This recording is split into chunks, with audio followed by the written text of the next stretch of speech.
And as a comic, you want to hear that. It does something to you.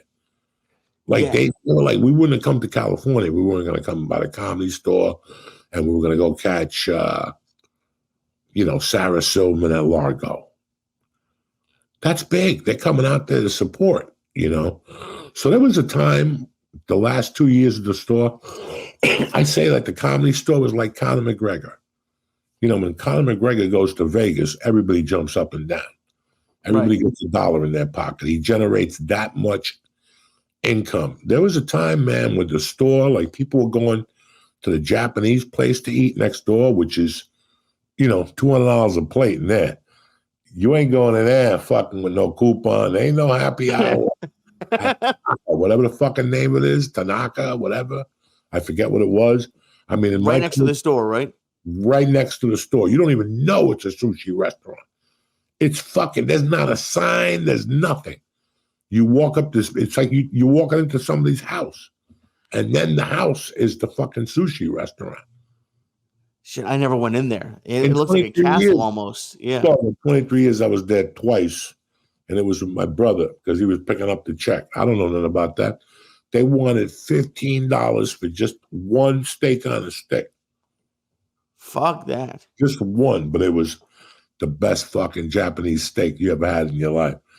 And he wasn't watching, so I kept ordering more. Let me get 2 more. Two more. Don't worry, Don't worry. Eat them in one bite. I kept ordering 2 more and him another drink. Hey, get another 2 drinks. You and the broad. Go ahead. This is fucking 2000. Last time I was in there, Lee, had to be 2005, 6.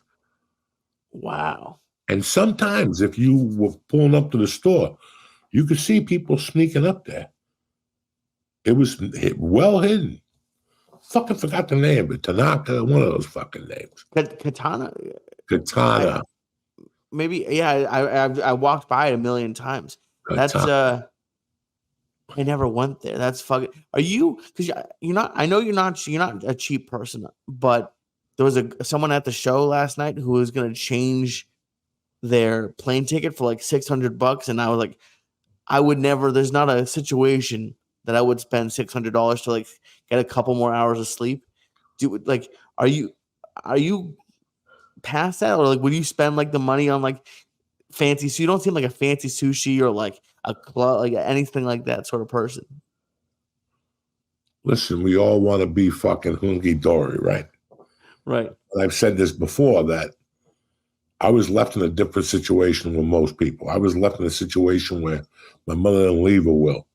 And she left the house, she left gold, she left money, and I got that shit yanked from me. I never saw a dime of it,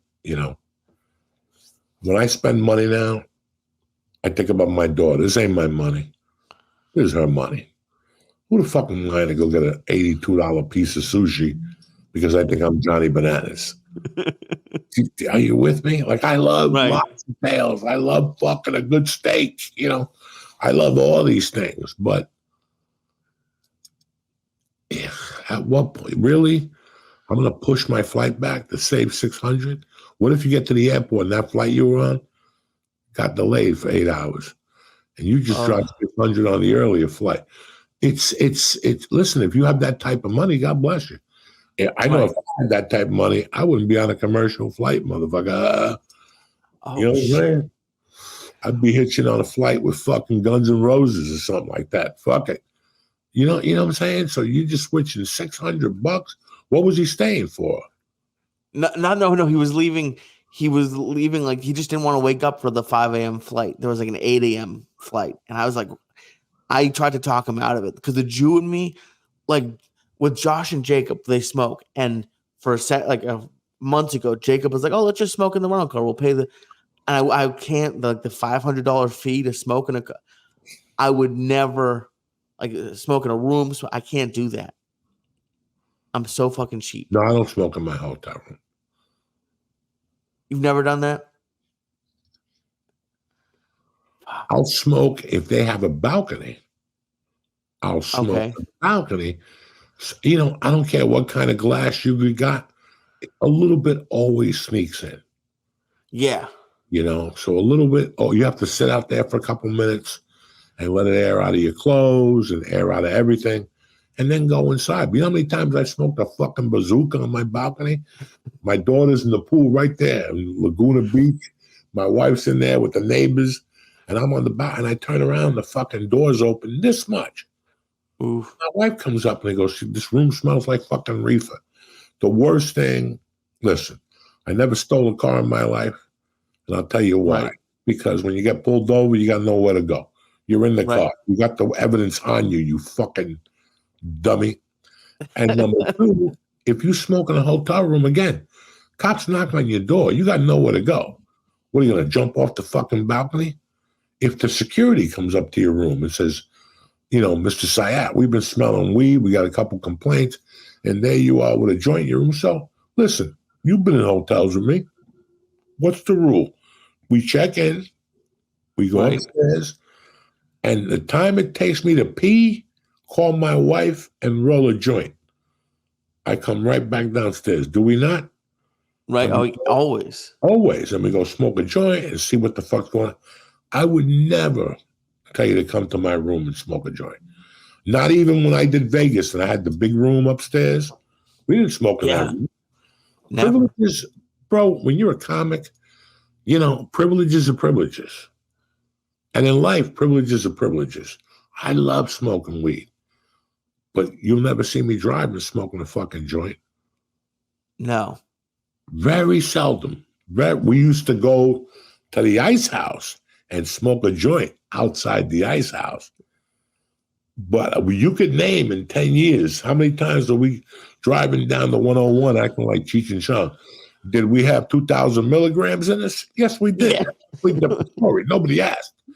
But were we driving Cheech and Chong in it? You know what I'm saying? No. Because where should I? Do you have any tips for on the strip? Where do I go to smoke? I don't want to get in trouble. Do they care? Where would you smoke? It's legalized in the city. They got weed stores. They got weed stores in Vegas. I know they have, but I didn't know if I could smoke right on the strip, by the hotel. You smoke wherever the fuck you want. When you get to the stratosphere, they'll tell you where to smoke. When you get downstairs to do the show, they'll go, no, go out that door right there. Nobody will bother you. They have a smoking lounge, even at Dodger Stadium. They just don't fucking tell you. Really?